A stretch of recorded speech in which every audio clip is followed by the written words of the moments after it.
13절 두 절입니다. 우리 같이 한 목소리로 합독하도록 하겠습니다. 같이 읽습니다. 넷째 천사가 나팔을 부니 해 3분의 1과 달 3분의 1과 별들의 3분의 1이 타격을 받아 3분의 1이 어두워지니 낮 3분의 1은 비추임이 없고 밤도 그러하더라. 또 내가 또 보고 들으니 공중에 날아가는 독수리가 큰 소리로 이르되 땅에 사는 자들에게 화가 있으리니 이는 새 천사들이 불어야 할 나팔 소리가 남아 있음이로다 하더라. 아멘. 오늘 그 부활의 이 아침에 우리가 같이 예배합니다. 부활의 주님은 우리의 심령 안에서 부활하신 줄로 믿습니다. 우리의 부활의 기쁨으로 우리 같이 하나님께 영광의 예배를 드림으로 참으로 기쁘고 감사한 참 감격스러운 주일인 줄로 믿습니다. 오늘 계속된 요한계시록의 말씀의 네 번째 재앙인 나팔 재앙의 말씀입니다. 그래서 빛과 어둠이라는 제목으로 말씀을 나누겠습니다. 우리는 빛의 자녀입니다.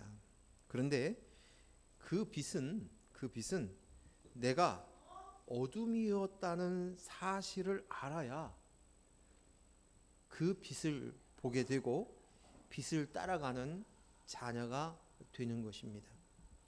에베소서 5장 8절 말씀에 같이 읽습니다. 너희가 전에는 어둠이더니 이제는 주 안에서 빛이라 빛의 자녀들처럼 행하라. 아멘. 너희가 전에는 어둠이었다는 거죠. 그리고 이제는 주 안에서 빛이라.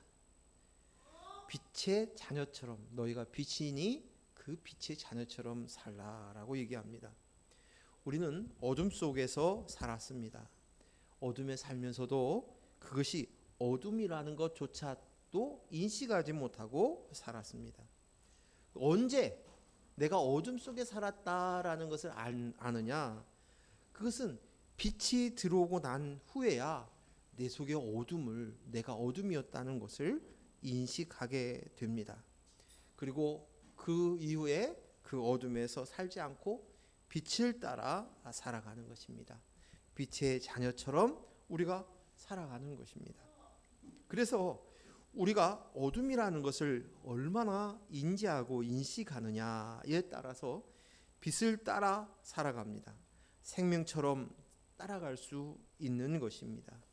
내 죄의 심각성, 죄의 깊이를 인식해야 내 속의 죄를 보고 죄인임을 깊이 인식해야 이제 빛을 따라 예수 그리스도를 따라 사는 것입니다.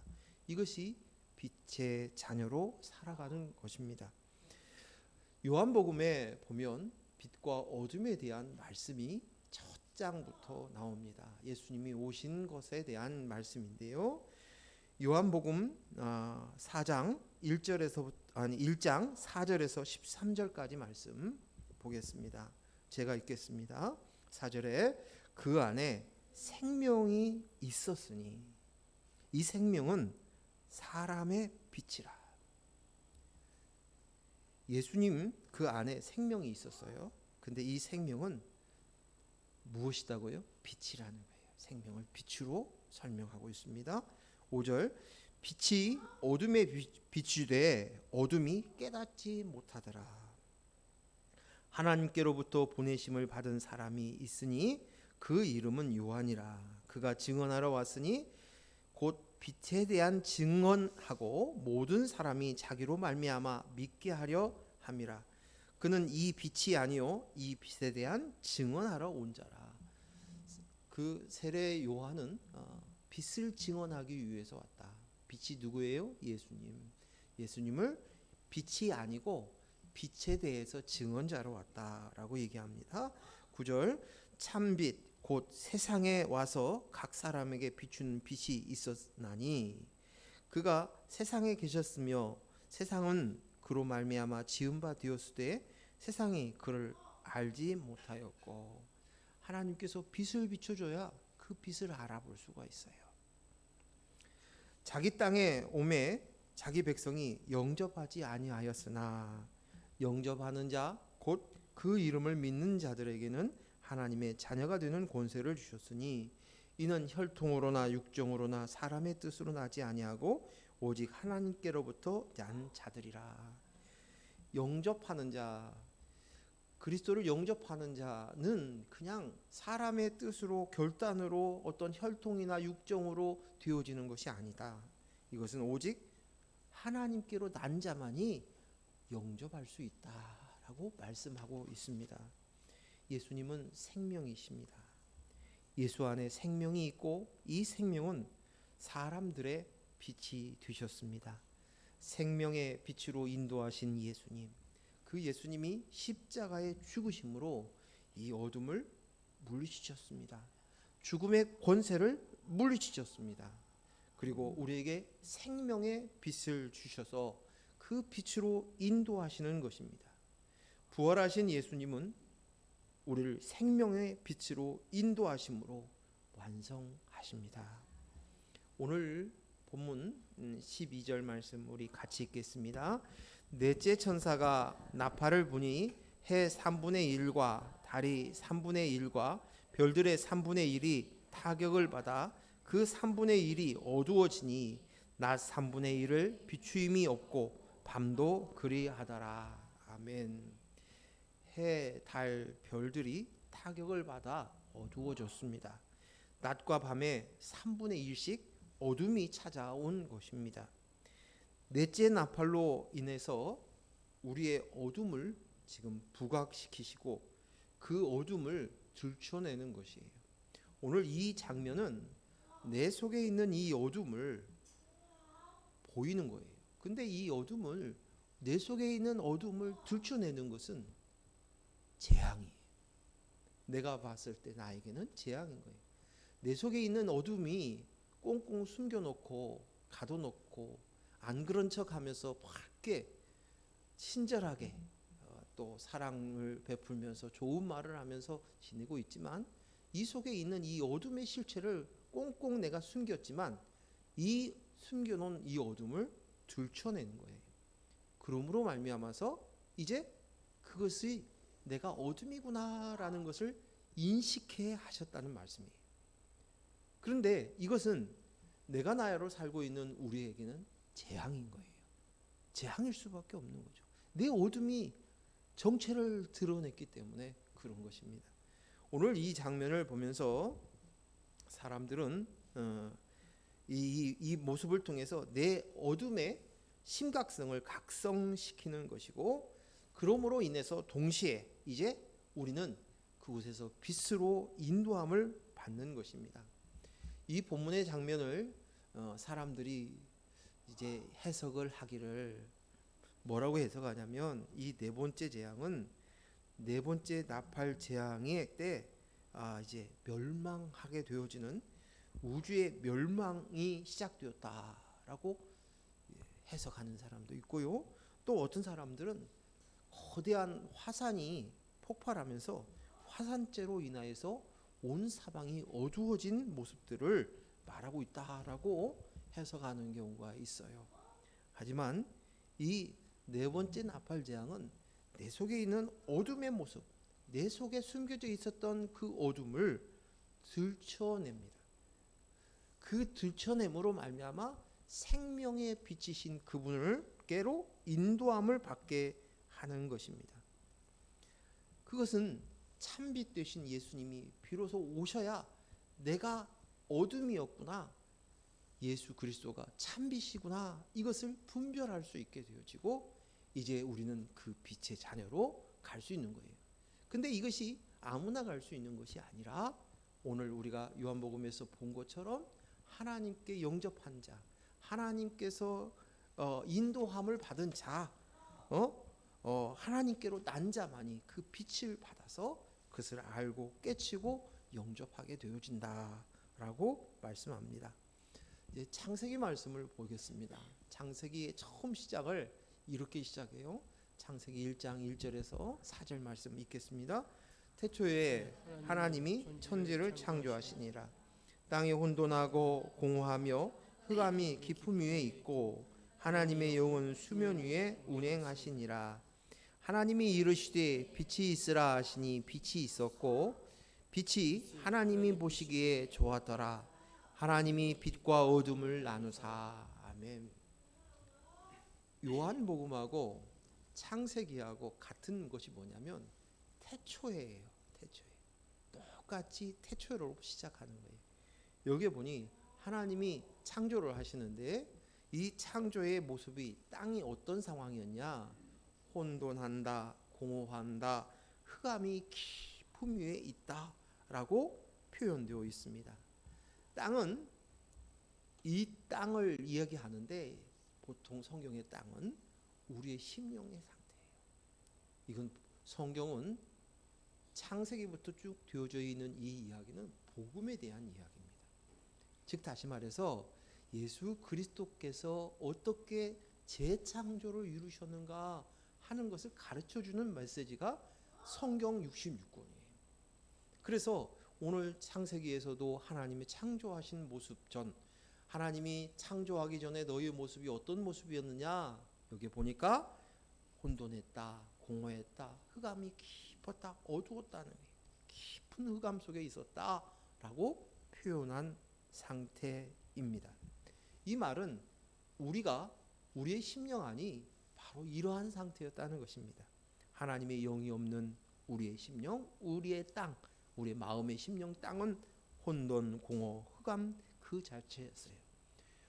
혼돈이라는 말을 다르게 설명하면 질서가 없다라는 거예요. 질서가 없는 상태로 어지럽혀져 있는 것을 우리는 혼돈한다. 텅텅 비어 있다. 그게 공허입니다. 어둠이다. 빛이 없다. 근데 깊은 어둠 속에 있다. 라는 것을 통해서 우리의 땅인 흙으로 만들어진 우리의 땅이 상태를 지금 창세기 1장에서부터 가르쳐 주시고 이 가운데서 하나님께서 이제 창조하신다. 그리고 그곳에 빛을 보내셨다. 빛이 있으라 라고 빛이 되어짐으로 인하여서 이것이 드러나는 것입니다. 그래서 우리는 우리의 심령이 이 말을 얘기하면 어떤 거냐면 하나님께서 우리 사람을 심령을 창조하셨을 때 우리가 영과 혼과 육으로 되어 있어요. 사람은. 근데 이 영에는 하나님의 영이 담겨져야 될 곳이에요. 거하실 곳이에요. 그러므로 말미암아 우리가 성전이 되는 거예요. 두 번째, 혼은 우리가 알고 있는 지정의예요. 지성과 감정과 의지. 우리가 알고 있는, 그래서 똑똑한 혼을 가지고 있는 짐승의 그리스도의 영이 없는, 하나님의 영이 없는 상태는 똑똑한 그런 혼을적인 짐승의 모습인 거예요. 그래서 성경에 우리가 알듯이 전도서에 그런 말씀이 있지요. 너희는 짐승이다. 그런데 이 영과 혼과 육은 질서 있게 하나님의 영 아래 혼이 그 영 앞에서 그 혼이 순종을 하고 그리고 그 혼 밑에 육이 순종을 하도록 되어 있는 거예요. 이게 질서를 잡은 거예요. 이게 업라이트 되어 있는 거예요. 바르게 세워져 있는 거예요. 그런데 오늘 너희는 지금 너희에 있는 혼이 하나님의 영이 없는 상태가 되어지고 있으니까 내가 나야가 하나님 노릇을 하면서 이제는 질서가 없는 거예요. 그 속에 있는 지정이가 자기 마음대로 자기 멋대로 살아가는 거예요. 자기를 세우기 위해서 자기를 빛내게 하기 위해서 끊임없이 하나님 노릇하면서 하나님처럼 위장하면서 살아가는 것이에요. 그래서 혼돈이다라고 이야기합니다. 예수님께서 이 땅에 오신 것은 바로 이 질서를 잡기 위함이에요. 구별하기 위함이에요. 거룩하게 하기 위함이에요. 거룩은 구별이잖아요. 이제 하나님의 백성으로서 이제 그 나라에서 나와서 이제 질서 있는 재창조된 하나님의 나라를 이루게 하시기 위함이에요. 그래서 예수님께서 이 땅에 오셔서 십자가에 못 박혀 죽으셨어요. 이것은 우리의 죄를, 내가 하나님 노릇하며 살고 있는 이 죄, 공허한 그 모습들을 가르쳐 주신 거예요. 혼돈의 우리 모습들을 그대로 되셔서 사람이 할 수 없기에 내가 되셔서 내 대신 십자가에 못 박혀 죽으셨어요. 이것으로 말미암아 우리는 거룩해졌어요. 깨끗해졌어요. 예수님의 십자가의 보혈로 말미암아서 깨끗하게 하신 것이에요. 그리고 난 이후에 예수님의 영, 하나님의 영이신 성령이 우리 안에 거하시는 거예요. 그러므로 말미암아 이제는 질서를 세우는 거예요. 질서를. 그런데 오늘 우리가 빛의 자녀처럼 살아라 라고 말씀하신 이 말씀에는 오늘 내 영에는 그리스도의 영이 있고 성전이 되었는데도 불구하고 아직도 정신을 못 차리는 것이 있는데, 그것은 우리의 혼 안에 있는 지정이에요. 이 지정이가 아직도 인식을 못하고 있어요. 자기가 무엇인지도 모르고 있는 거예요. 여전히 옛날에 내가 나야로 살았던 그 생각과 가치관으로 그대로 살면서 이 땅에 보암직한 것, 먹음직한 것, 그 탐스러운 것, 그것으로 살아가려고 하는 인본의 생각들로 붙잡혀 있는 거예요.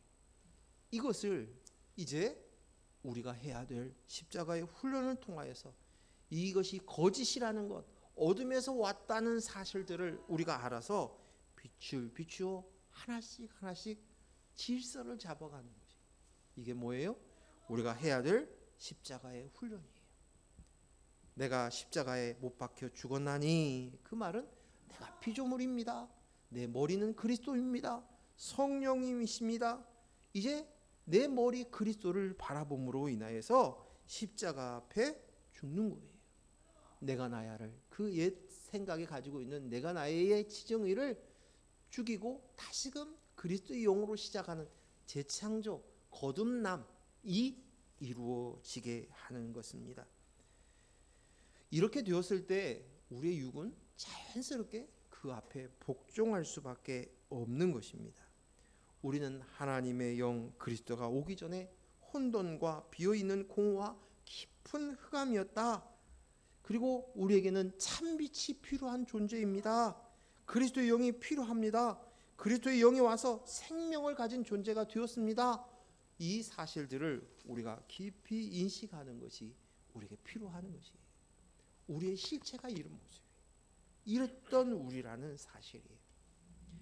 출애굽기 10장 21절에서 23절까지 말씀 보겠습니다. 같이 읽습니다. 여호와께서 모세에게 이르시되 하늘을 향하여 내 손을 내밀어 애굽 땅 위에 흑암이 있게 하라.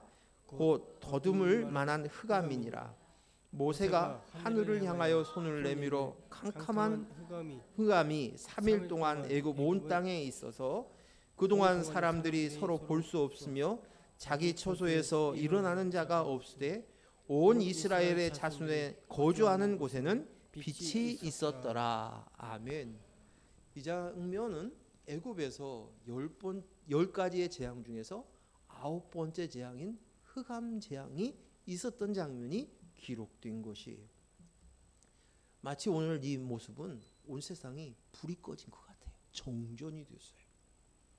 얼마나 답답합니까? 온통 어둠이고 흑암입니다. 우리는 눈에 보이는 것을 보면서 그것으로 내 눈에 보기에 보암직한 것을 찾습니다. 귀한 것, 천한 것을 우리의 눈으로 보면서 판단합니다. 아름다운 것, 그렇지 않은 것을 나누면서 가치 있고 가치 없네라고 내 눈으로 판단을 가지고 그 가치 기준으로 살아갑니다. 그런데 이제 모든 것이 보이지 않습니다.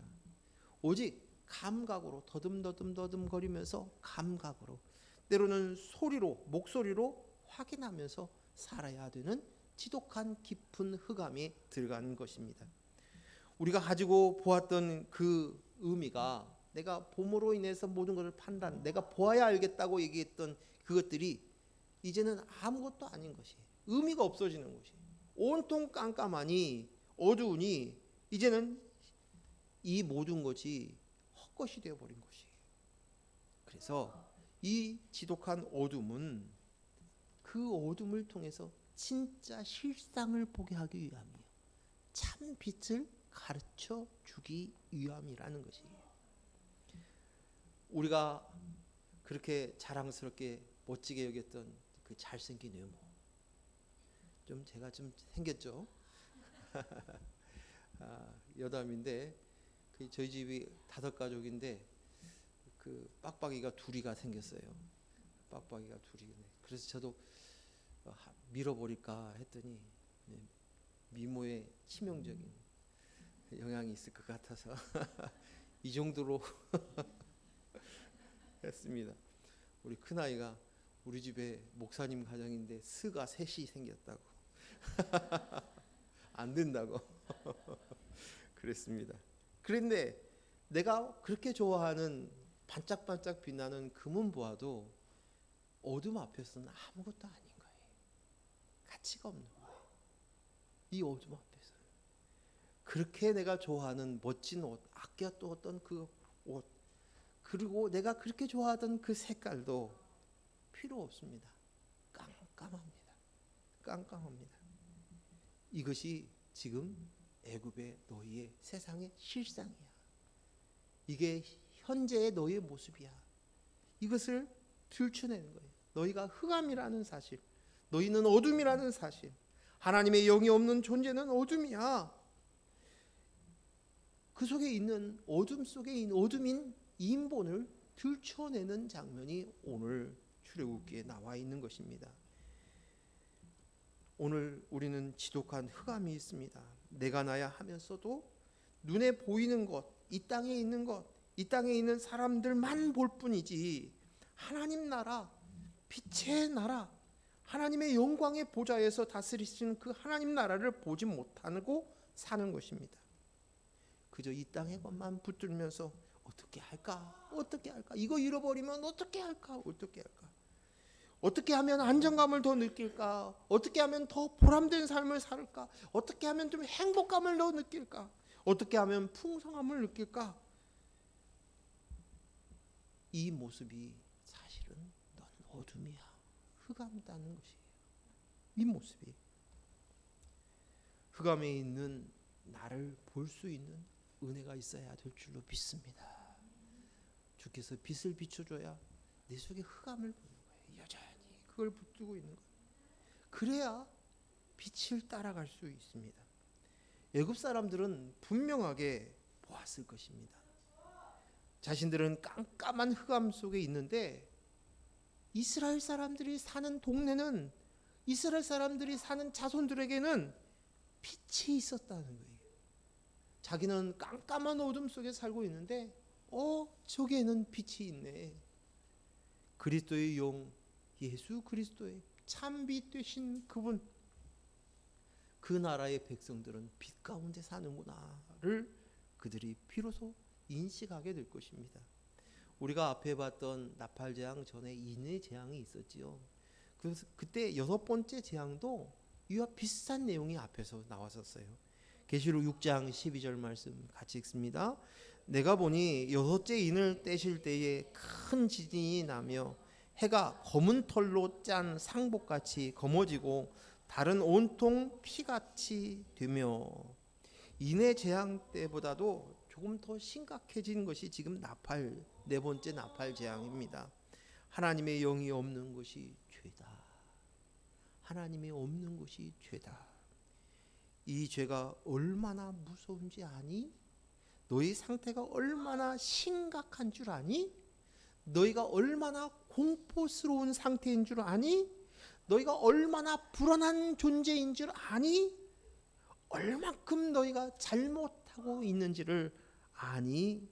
이것이 이 흑암을 실감하는 거예요. 이 흑암으로 죽을 수밖에 없는 죄인의 내 모습, 그것을 보면서 이제 참빛 되신 예수 그리스도의 은혜와 십자가의 사랑만이 살 수 있는 유일한 생명의 빛임을 인식하고 또 인식하고 또 인식하는 순간입니다. 흑암이던 내가 나야의 정체를 알고서 각성되어지니 그때서야 깨뜨리고자 하는 것이, 이것이 흑암이구나. 난 빛의 자녀로 빛으로 가야 되겠구나. 참 빛이 내 안에 있구나. 이어서 계시록 8장 13절 말씀 같이 읽겠습니다. 내가 또 보고 들으니 공중에 날아가는 독수리가 큰 소리로 이르되 땅에 사는 자들에게 화가 있으리니 이는 새 천사들이 불어야 할 나팔 소리가 남아 있음이로다 하더라. 아멘. 여기에 이제 공중에 날아가는 독수리가 등장합니다. 그가 큰 소리로 외칩니다. 땅에 사는 자들에게 화가 있으리니 이것은 3번 나팔 재앙이 남아 있는 것을 이야기한다라고 이야기합니다. 성경 속에 있는 등장하는 독수리는 크게 한 3가지의 의미들이 있어요. 독수리의 모습 속에서, 독수리를 비유하는 장면 속에서 하나님의 인도하심, 또 하나님의 보호하심, 또 하나님의 심판의 의미도 담겨져 있습니다. 한번 볼까요? 출애굽기 19장 4절 말씀 같이 읽습니다. 내가 애굽 사람에게 어떻게 행하였음과 내가 어떻게 독수리 날개로 너희를 업어 내게로 인도하였음을 너희가 보았느니라. 하나님이 독수리처럼 업어서 우리를 인도하신다. 신명기 32장 11, 12절 말씀 같이 읽습니다. 마치 독수리가 자기의 보금자리를 어지럽게 하며 자기의 새끼 위에 너풀거리며 그의 날개를 펴서 새끼를 받으며 그 날개 위에 그것을 엎는 것 같이 여호와께서 홀로 그를 인도하셨고 그와 함께한 다른 신이 없도다. 아멘. 하나님이 어떻게 보호하셨고 어떻게 인도하시는가를 보여주시는 장면들입니다. 하나님의 인도와 보호는 독수리의 새끼를 양육하는 것처럼, 보호하는 것처럼, 훈련하는 것처럼 너희를 인도한다라고 얘기하십니다. 신명기 28장 49절 말씀 읽습니다. 곧 여호와께서 멀리 땅끝에서 한 민족을 독수리가 날아오는 것 같이 너를 치러 오게 하시리니 이는 내가 그 언약을 알지 못하는 민족이요. 이것은 이스라엘 백성들을 심판하시는데 먼 백성, 먼 데서부터 와서 너를 칠 거야. 근데 그것이 독수리가 날아오는 것처럼 너희를 심판할 거야 라고 말씀하시는 것입니다. 여기에 있는 멀리 있는 나라는 로마나 바벨론이에요. 근데 이스라엘의 보통 전쟁은 뭐냐면 근동에 있는 나라들하고 전쟁을 해요. 중국하고 전쟁을 하고 일본하고 전쟁을 하고 이것이 보통이에요. 근데 먼 나라에서 독수리가 날아오듯이 멀리 떨어져 있는 바벨론, 이스라엘과 멀리 떨어져 있는 바벨론이나 로마에서까지 와가지고 너희를 독수리처럼 와가지고 너희를 심판할 거야. 그리고 이 단순한 심판이서 끝나는 게 아니라 거기로부터 구원해서 회개하고 회복을 통해서 생명의 구원을 받게 할 거야 라고 말씀하시는 장면입니다. 독수리는요 높은 하늘을 날면서 지상을 바라봅니다. 바라보는 거예요. 지상에 있는 동물들을 그 시야로 다 관찰하고 있어요.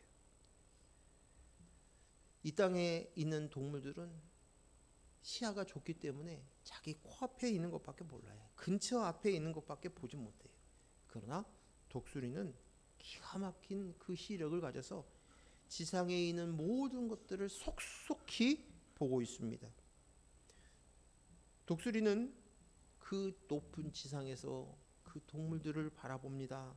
어떤 동물이 먹이를 노리고 있고 또 어떤 동물이 죽어가고 있고 어떤 동물이 방심하고 있는가, 이 모든 것을 전부 보고 있습니다. 독수리의 이런 모습들은 여호와 하나님의 모습이라고 오늘 말씀하고 있습니다. 하나님이 우리를 그렇게 보고 계신다는 거예요. 우리가 공중에서 땅을 보면 모든 것이 보이는 것처럼 우리 주님은 공중에서 모든 것을 바라보시고 그곳에서 선포하십니다. 땅에 거하는 자들은 자기 눈앞에 보이는 것밖에 볼 수 없지만 이제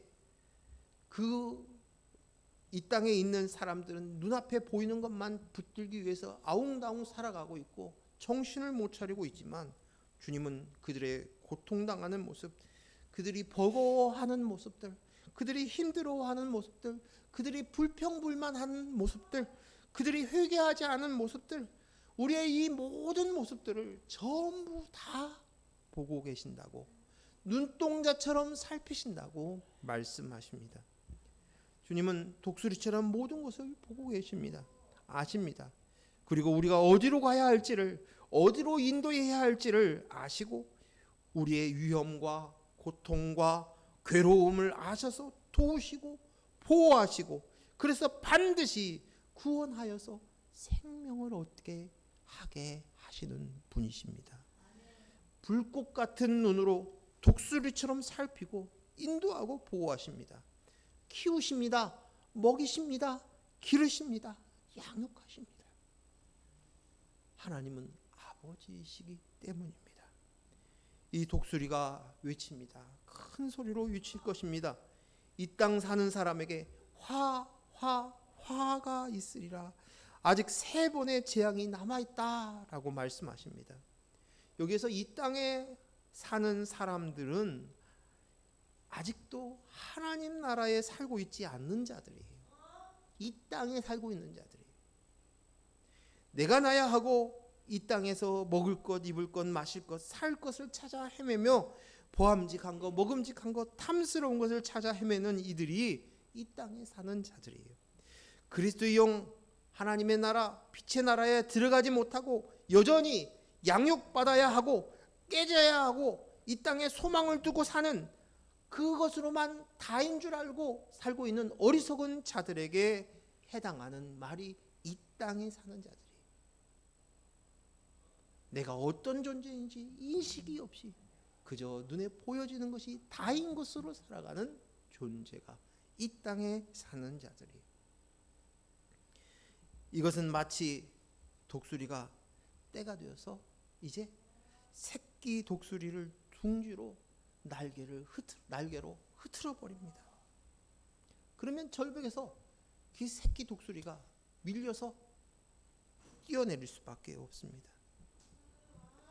이 독수리 새끼는 태어나서 한 번도 날아본 적이 없어요. 그동안 삶은 부모 독수리가 가져다준 먹이를 받아먹고 살았어요. 부모가 만든 독수리 둥지, 그 독수리 둥지 마지막은 자신들의 깃털을 통해서 폭신하게 만들어 놓은 그런 포근한 둥지였습니다. 그런데 이제 어미 독수리가 그 둥지를 흐트러 버리고 그리고 절벽으로 떨어내립니다. 왜 떨어뜨립니까? 왜 떨어뜨립니까? 한 번도 날아보지 않았는데 실상을 보라고. 너가 살아야 할 터전은 땅이 아니라 하늘이라고. 하늘에서 살으라고. 너는 스스로 한 번도 날개를 날아본 적도 없지만 이제 내가 되었다고. 때가 되었다고. 내 날개로 이제 날아보라고. 그리고 너의 터전을 땅이 아니라 하늘이라고 밀어붙이십니다. 아직도 한 번으로 끝나는 게 아니라 3번이나 남았다고 화로다가 이야기하고 계십니다. 새끼 독수리에게는 무서운 일이 있을 겁니다. 공포스러운 일입니다. 새끼 독수리는 자기가 독수리라는 정체성이 없어요. 이제 하늘에서 살아야 되는데 때가 됐다고 이야기하는데 아직 자기에게는 너무 준비가 덜 된 것 같아요. 무섭습니다. 공포스럽습니다. 어떻게 해요? 이 땅에 있는 것만 보며 어미가 주는 먹이만 받아 먹으면서 다른 새끼들과 치열하게 경쟁을 하면서 하나라도 더 먹겠다고 아웅다웅 싸우면서 살았습니다. 이제 끝입니다. 이제 더 이상 그곳에 살 수 없다고. 그곳은 네가 살 곳이 아니라고.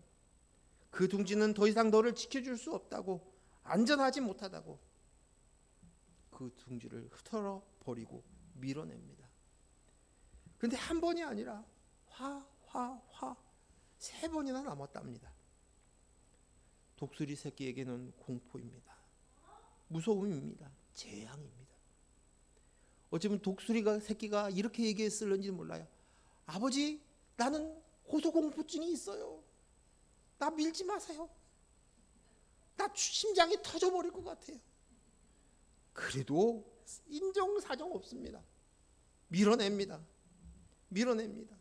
그 공포의 순간을 한 번으로 끝내는 게 아니라 반복해서 지나갑니다. 그러는 사이 어느덧 땅에서는 그렇게 거창스럽기만 했던 그 날개가 힘을 얻습니다. 그리고 그 날개를 쭉 펴고 역할을 합니다. 하늘을 날기 시작하는 것입니다. 드디어 독수리의 터전이 땅이 아니라, 절벽이 아니라, 둥지가 아니라 하나님의 나라 하늘이 되었습니다. 공포스럽고 무서웠기만 했던 그거, 그 화가 아닙니다. 내겐 절대 일어나지 않았을 것이라고, 않았으면 좋겠다고 생각했던 그 화가 결국 그 화는 복입니다. 고통스럽고 무서웠던 그 화가 내게는 절대 지나가지 않았으면 좋겠어요. 내게 오지 않았으면 좋겠어요. 했던 그 화가 사실은 복이라는 사실이에요. 하늘을 찾아주는 것이, 하나님 나라를 주시는 것이에요.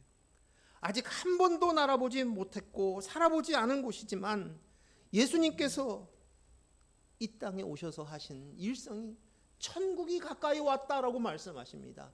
하나님 나라가 왔다고 이야기하십니다. 넌 하나님 나라의 백성이라고 말씀하십니다. 너희가 살 곳은 하나님의 나라라고 이야기하고 계십니다. 그래서 내 안에 있는 공포스러운 인본, 내 생각들을 이제는 그 가치관과 세계관을 다 버리고 하나님 나라의 가치관, 세계관으로 다시금 세팅하라는 거예요. 질서를 잡으라는 거예요. 내 지정의가 다시금 하나님의 영, 그리스도의 영으로 말미암은 나입니다라고 세워지는 것이 그 가치관으로 살아가는 것입니다. 우린 독수리입니다.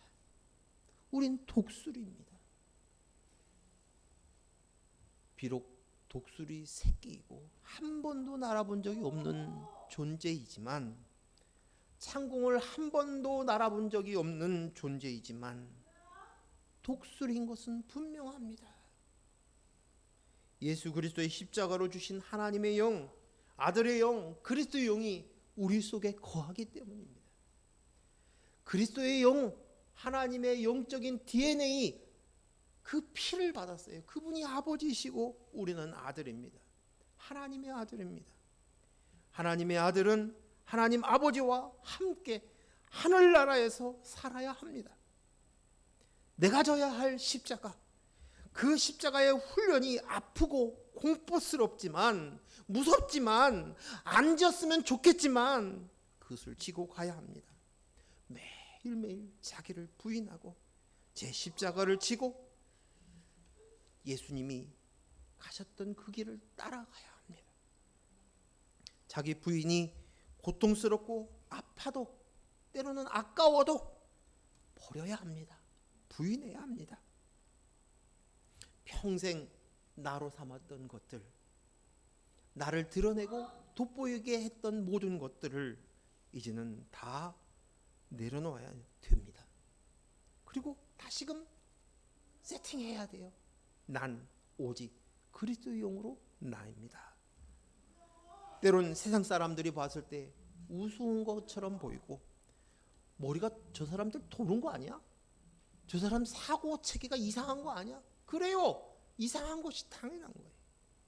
땅의 사고 체계를 갖고 있는 자가 아니에요.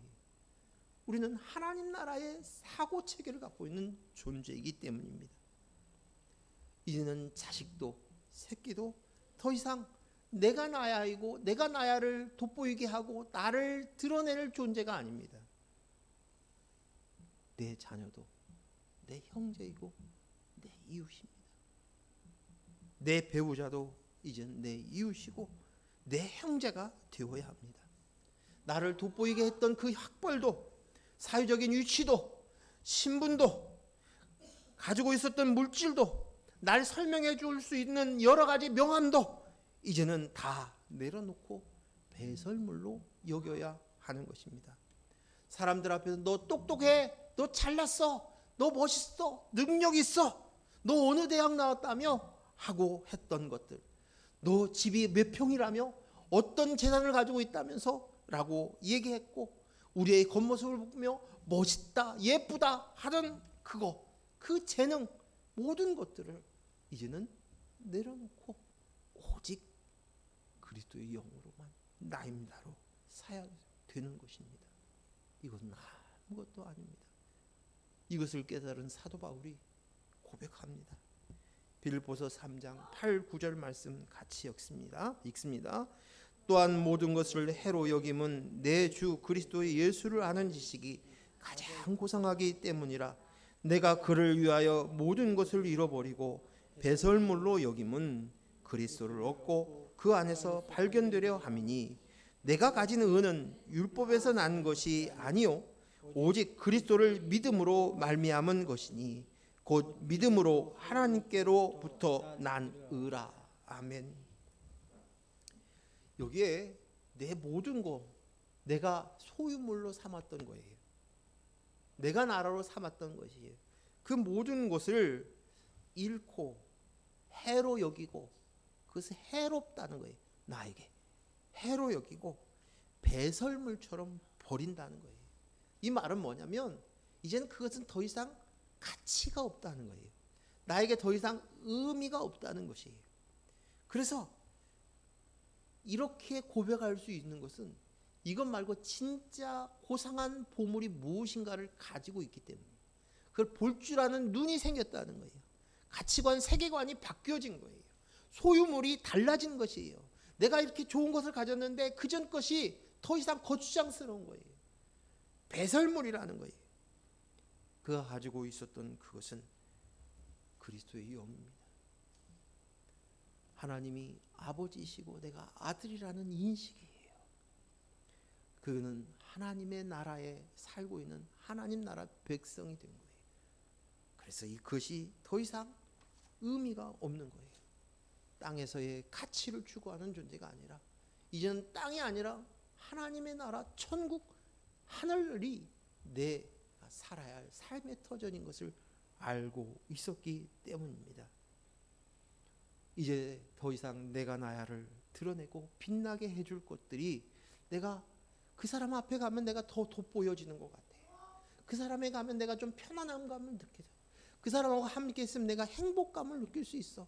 이제는 그러한 것들을 이제는 다 내려놓고 오로지 이것이 화다, 내게 해를 끼친다, 이것은 배설물이야. 내 속에서 배설물은 나의 더러운 것을 버리는 거예요. 더럽다는 것을 인식하고 그것에서 내 속에서 버리는 거예요. 죽이는 것입니다. 죽이는 것이에요. 이것이 쉽지 않습니다. 그러나 그 빛이 귀하고 그 빛이 가치가 있고 그 빛이 존귀하고 귀한 것을 알면 이것은 그냥 자연스럽게 나올 수밖에 없는 것입니다. 우리는 독수리처럼 독수리 새끼입니다. 아직 날아본 경험들이 없지만 화를 통하여서 독수리는 날개짓을 하고 그 날개짓이 한 번에서 끝나지 않고 반복하는 동안에 우리는 날개에 힘을 얻고 창공을 향해 나가 하나님의 나라를 누리는 하나님의 백성이 되어질 줄로 믿습니다. 기도합니다. 하나님 아버지 감사합니다. 오늘 부활의 아침에 주님의 귀한 말씀들을 우리에게 허락해 주시니 감사합니다. 내 속에 있는 흑암을 흑암인 줄 모르고 내가 어둠 속에 살고 있는데도 어둠에서 살고 있는 존재인 줄 모르는 채로 그렇게 눈먼 시각장애인처럼 살았습니다. 그런데 그것이 얼마나 참으로 헛된 것이고 썩어질 것이고 없을 것이고 없어져야 할 것이고 배설물이라는 사실들을 압니다. 이제는 주님께서 창공에 나는 독수리가 우리를 인도하시고 보호하시고 심판하심으로 인하여서 우리를 이끌어 가시는 것처럼 우리가 한 번도 날아보지 않은 창공을 날아보기를 원합니다. 하늘에서 살기를 원합니다. 하나님 나라의 백성으로 살기를 원합니다. 하늘에 계신 우리 아버지 앞에 나도 하나님의 아들로 하나님의 백성으로 하나님 나라에서 살기를 원합니다. 아버지 하나님, 나에게 있는 그 재앙이 화인 줄 알았더니 아니군요. 그것이 복이군요. 복이군요. 주님, 그 화를 잘 이겨내면서 복으로 영적인 근육으로 만들어 가겠습니다. 아버지여, 이 은혜를 주심을 감사합니다. 이 은혜를 같이 훈련할 수 있도록 같이 날아갈 수 있도록 해주시니 감사합니다. 예수님의 이름으로 기도했습니다. 아멘.